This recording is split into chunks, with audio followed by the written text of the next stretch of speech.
All right, let's begin our discussion of Hinduism. Before we do that, it's useful to review the difference between monotheism and polytheism, um, uh, because we've only discussed monotheist religions so far. It seems simple. Monotheists believe in one God, and polytheists believe in multiple gods and goddesses.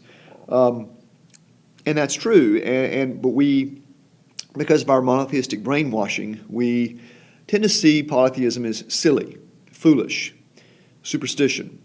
But that's because we miss the central premise of polytheism, which is um, fairly interesting. It is this, that there is a supreme God. Polytheist religions do have a supreme God. There's a supreme creator God which the entire universe is subject to. However, he or she or it is so transcendent, so beyond human comprehension that he can't relate to us and we can't relate to him. He doesn't care about, he's the clockmaker God. He doesn't care about human interests. He doesn't care whether we live or die. He doesn't care whether we get cancer, whether we get rich or poor, whether Alabama wins another national championship or not. He just doesn't care. And so there's no point appealing to this God. There are lesser deities, however, which are subject to the supreme God, who are somewhat closer to human perspectives and needs, and we can therefore make deals with them. We can propitiate them and seek their help. That's the central idea behind polytheism. Because of this, polytheists tend to be much more tolerant of other religions than monotheists. Vivekananda, famous 19th century Hindu sage, which we'll talk about later, has this famous quote, "I am proud to belong to a religion which has taught the world both tolerance and universal acceptance. We believe not only in universal tolerance, but we accept all religions as true. As different streams having different sources all mingle their waters in the sea, so different paths which men take through different tendencies, various though they appear, crooked or straight, all lead to God." So that sounds very nice and tolerant and pluralist. There are Hindu extremists, but very few. You may think, well, that's the 19th century. That was the beginning of the ecumenical movement, pluralism. So, of course, he would say that. However, another quote sort of echoes that tolerance and universality from the Rig Veda, which is the oldest of the Hindu scriptures. It says, "Truth is one. Sages call it by various names." So, very tolerant, very accepting. Before we move on, I want to mention dualism. I've not really talked about that before, I don't think. Dualism is simply, it's not really monotheism because it sees two powerful supernatural forces at war with each other in the universe, one good and one evil. Such is the power of Zoroastrianism and Gnosticism, that this dualism is seeped into all three of the major monotheist religions. But I'm mentioning this because Eastern religions tend to reject this dualism completely. They see not good nor evil, but different dimensions of one spirit, one reality. In fact, there's a Buddhist dogma called the Dharma gate of non-duality, of not two. We'll talk a lot more about that later. How many Hindus are there? There are about 1.1 billion, making the third largest world religion behind Christianity and Islam. The numbers are probably more accurate than other religions because Hinduism is an ethnic religion. It's pretty easy to identify who's a Hindu and who's not. They are found in between 90 to 100 different countries. Why is that? It's an ethnic religion. Why are they spread all over the place? Because India, South Asia, was part for many years of the British Empire, the largest empire in human history, and that led to a diaspora of Hindus. Speaking of diaspora, I see several similarities between Hinduism and Judaism. Both are ethnic religions, but they're still important world religions for similar reasons. The major one is because they both birthed major universal religions, actually 2 and 3 respectively. Judaism gave birth to Christianity and Islam. Hinduism gave birth to Buddhism, a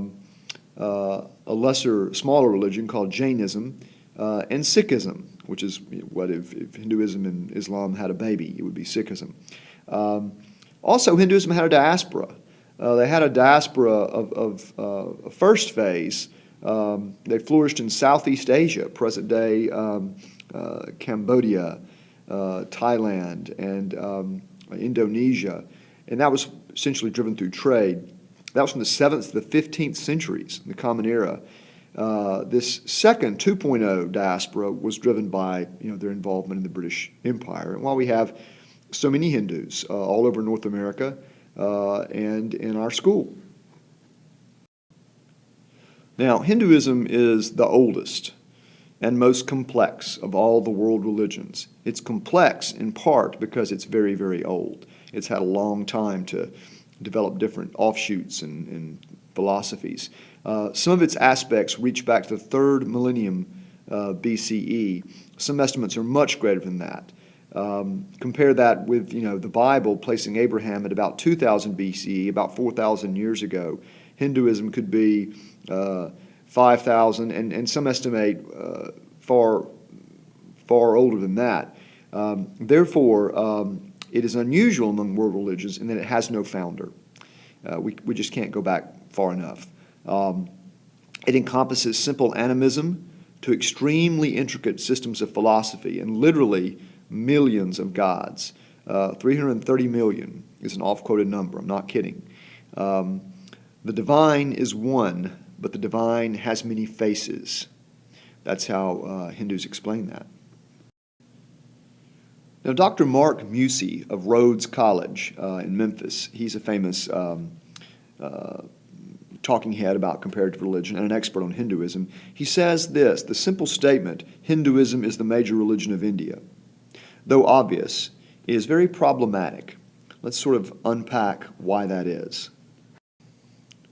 All right, first of all, there's a problem with the word Hinduism. Hindus traditionally it's not a Hindu word. They would have traditionally referred to their religion as Sanatana Dharma, which means the eternal religion or the eternal way. Dharma strictly wouldn't mean religion. Eternal way, what kind of way? The way things are. Dharma means many things. In Buddhism, it means the body of Buddhist teaching, sort of.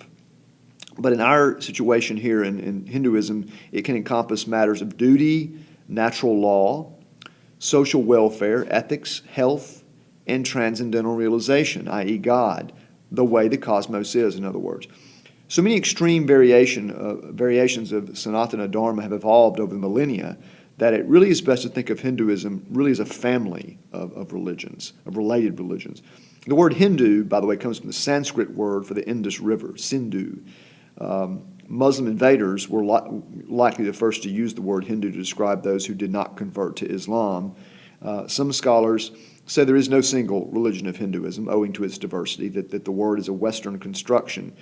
But we'll use it because many Hindus in modernity have adopted the term. Importantly, however, realize that many have not. Secondly, the word religion is a bit problematic. Surprisingly, this is also a Western construction, and a pretty recent one.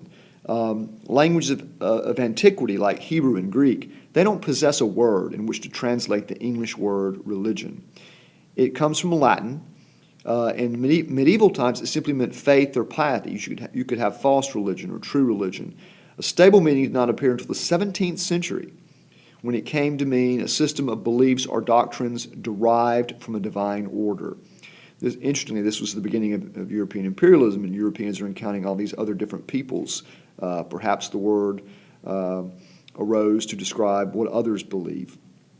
This is an important time to review the fact the word religion is a bit problematic in general because we tend to want to associate it with God, but some of the Eastern religions do not have God in the picture. But of course, Hinduism has lots and lots of gods. Lastly, even the word India is problematic. Dr. Musey says that it was an idea, India, it was an idea in the Western mind long before it was an idea in the Indian mind. The original Sanskrit name for the Indian subcontinent is Bharata. I'm going to mangle a lot of Sanskrit words.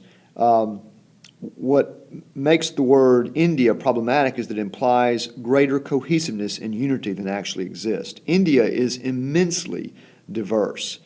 India, by the way, is more diverse than Europe. It is diverse socially, religiously, linguistically, economically, geographically. What Indians most have in common is their diversity. The pithy U.S. ambassador and great economist John Kenneth Galbraith once famously called it a functioning anarchy. It has over 1.1 billion people, 3 of the 4 major races present in humans, many ethnicities, 16 major languages, not all from the same family, 50 total languages, hundreds of dialects. Curiously, English is the lingua franca because it's a neutral territory, and so most educated Indians speak English. Spiritually, India is one of the most pluralistic places on earth. Hinduism is the dominant religion, about 81% of the population. Islam is a huge minority religion, 13.4%, mostly, but not exclusively, in the north. Muslims came in from the north, but you'll find some Muslim communities in the south. You'll find a significant Muslim community in Bombay. So they're all over. Christianity is the next religion, surprisingly, 2.3%. And this, according to Christian tradition, the Apostle Thomas came to India in the first century, and that's historically quite possible. Of course, Christianity has grown in India also with Roman Catholic and later Protestant missionaries as they've had more European contact. So a lot of Christians. Sikhism, 1.9%, mostly in the Punjab, which is that place where Pakistan and India meet, where the Hindus and the Muslims meet. This was an attempt to reconcile two faiths. Buddhism, about 0.8%. Even though Buddhism was born in India, there aren't very many in India today.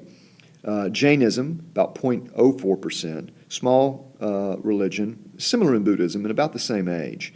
And the rest, about 0.7%. Significantly, Jews and Parsis, both very ancient communities.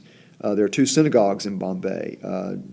Jews, as part of the diaspora, came to India very early. And Parsis are the remnants of Zoroastrianism. There are a few in Iran, Persia, where it is the pre-Islamic traditional religion, but mostly they evolved toward the Indian subcontinent, and now they're part of the big diaspora of their own, but it's a fairly small religion. So, Hinduism, religion, India, far more diverse and ambiguous reality than these Western constructions would indicate.